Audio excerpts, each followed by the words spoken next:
What's up everyone, Lee the Captain here, but in today's video I want to talk about a partnership that seems to have been forgotten when it comes to Jiangshan because it happened back in February, but I want to talk about why it actually matters, I think personally, for the future of Jiangshan and by extension, Jasmy. Now, nothing I say is financial advice, I'm not telling anyone to do anything, and this is just purely my opinion and my perspective, but did you know that back in February, Jiangshan partnered with something called Cabinet to expand Web3 infrastructure in Japan? Now, first of all, I want to clarify that Cabinet is by no means a massive enterprise. No, it's not. It's not even that popular, and it's not even really that big anyways, in my perspective.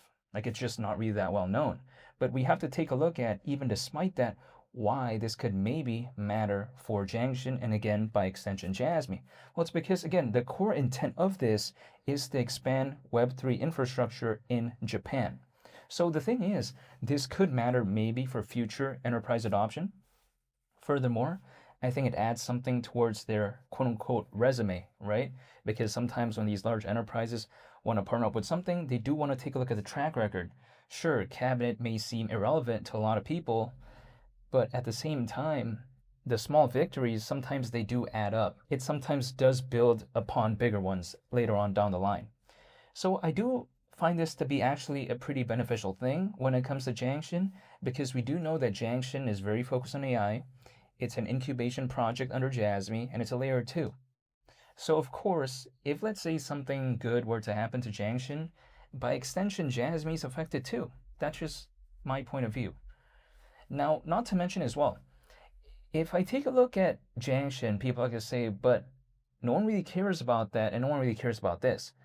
But we have to think about it. When it comes to, let's say, in the world of stocks, for instance, a lot of random companies out there that say they're focused on AI, we see them just even randomly getting attention. Even though it may not be that good, even though in some cases they're not even really well known for that, but they just say that, and then they just randomly go along with the ride. In this space, sometimes, I kind of see it no different. Like in a sense where, remember back then when, the memes on Solana became really I guess, massive and they became really popular, even though very many of them, as of right now, they're not doing good whatsoever. But I'm just saying, still back then, right? People almost didn't even really care, about the fundamentals of the meme, the maximum supply or whatever. Just as long as, back then, it was considered like a meme on Solana, it randomly got attention. It was just like this sort of trend like that. It was this frenzy. But when it comes to this space, if let's say that massive attention that we see when it comes to AI in regard to stocks, if it were to return to this space, and let's say return in a massive way, I suppose, Jiangshan's just kind of waiting right there. Now, it's a little bit different, of course, than a meme on Solana, but I think you get the point, right? It's kind of the analogy that I used before. Sometimes the high tide raises all ships. That's the thing. It doesn't even really care what ship it is. Maybe as long as the ship doesn't have holes or something like that, right? It can still stay afloat. So I think that if let's say that AI narrative were to come in a massive way when it comes to this space, Jiangshan is just kind of waiting right there. Is it the biggest? No. Is it as famous as BitTensor? Absolutely not. But it doesn't really need to anyways because it's a more niche project in my opinion. But again, if a high tide hypothetically does raise all ships, if Jiangshan is one of the ships, maybe it could go along with the ride. We'll wait and see though. But I'm just saying, this is just kind of my perspective. And let's say we take a look at Jasmy. Sure, people like to say that the narrative is so boring and stuff like that, but we have to consider. Jiangshan, very focused on AI, but then when we take a look at Jasmy, it's very focused on data storage, which again, people like to say that data storage is a very boring market. But as a result of that market being very boring, there's just not that many famous projects within that space that are that popular. In which case, not such a popular niche, but then inherently less competitors. So that right there, I think, works to the benefit of Jasmy, because if attention were to, let's say, come towards the data storage space, Jasmy doesn't have too many projects to kind of compete with. That's the way I view it. It's like, for instance, there's a lot of stores out there selling hats, right?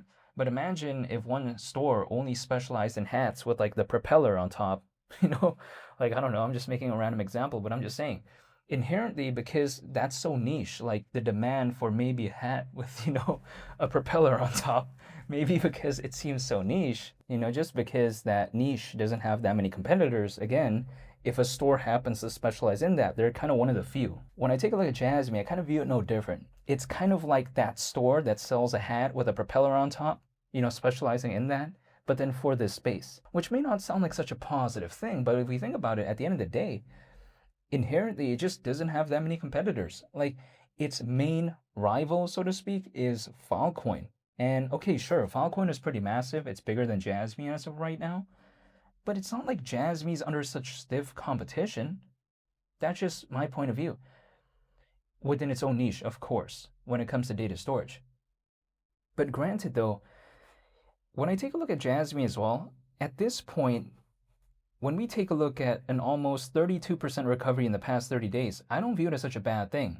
Now, it's not the best, considering that the market cap is still below 400 million, but I'm just thinking like, okay, it's not too bad considering the current market conditions and considering how Bitcoin is still at around 80 grand, basically. If we take a look at Jasmy, in August of 2025, the market cap was what, around 930 million, right? So we're still well over 2 times lower than that. But Bitcoin is not well over 2 times lower than its all-time high. But the thing is, August is not even the all-time high when it comes to Jasmy. If we just take a look at in 2024, okay, the market cap at that point was around 2 billion. So when it comes to Jasmy, it doesn't need to revolutionize anything. It doesn't need to do anything groundbreaking or anything like that to ever go back to August of 2025. Like, in fact, in August of 2025, when the market cap was around 930 million almost, a lot of people just consider that to be very bearish, right? They consider it to be very boring when it comes to Jasmy. But we're so low, even despite this recovery, to the point that going back to that, we're still well over 2 times lower than that. So it kind of showcases just how low Jasmy has been for quite a while. But what happens if there's a hypothetical altcoin season? Sometimes it's kind of like that effect where if you put like, a soccer ball or something like that underwater and you hold it, but then you let it go, it just kind of, whoop, it just kind of goes up like that. You know what I mean? It just kind of launches itself. That's just sometimes the way you take a look at it, especially when a project is just very oversold in some cases. And not just any random project, right? Projects that typically have proven fundamentals, have a very massive community. If they're very oversold, sometimes if the market recovers, we sometimes see almost this like kind of somewhat rapid recovery in some cases. It doesn't happen in every single case, but I'm kind of seeing a hint of that slightly to a certain extent when it comes to Jasmy, because the amount of holders is almost 100,000.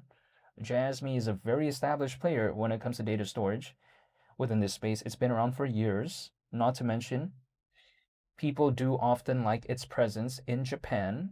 They sometimes give it the nickname of the Bitcoin of Japan, which it isn't, but they just give it that nickname anyways because of its compliance in Japan. So Jasmy kind of has this sort of, niche following, right? It has a very dedicated fan base. It's not the biggest, but it has a dedicated fan base. It has a use case that is actually useful, right? Not just for catching trends or something like that. Like, in fact, data storage is considered very boring to some people. So it's actually focused more so on a useful but not so exciting market, but nonetheless still has a niche and very dedicated following. Not to mention, Jasmy is listed in some pretty good places. At the end of the day, what is the missing ingredient, in my opinion? Maybe it's like a hypothetical altcoin season, or maybe a big change in market sentiment. That's just my point of view, hypothetically. But I feel like all the fundamentals are already there. It's just the market sentiment hasn't really changed yet. But waiting for the fundamentals to change, that's the hard part. For me, the easy part is just waiting for the market sentiment to change, right? I can't wait for a bad project to become good because it depends on the team in some cases.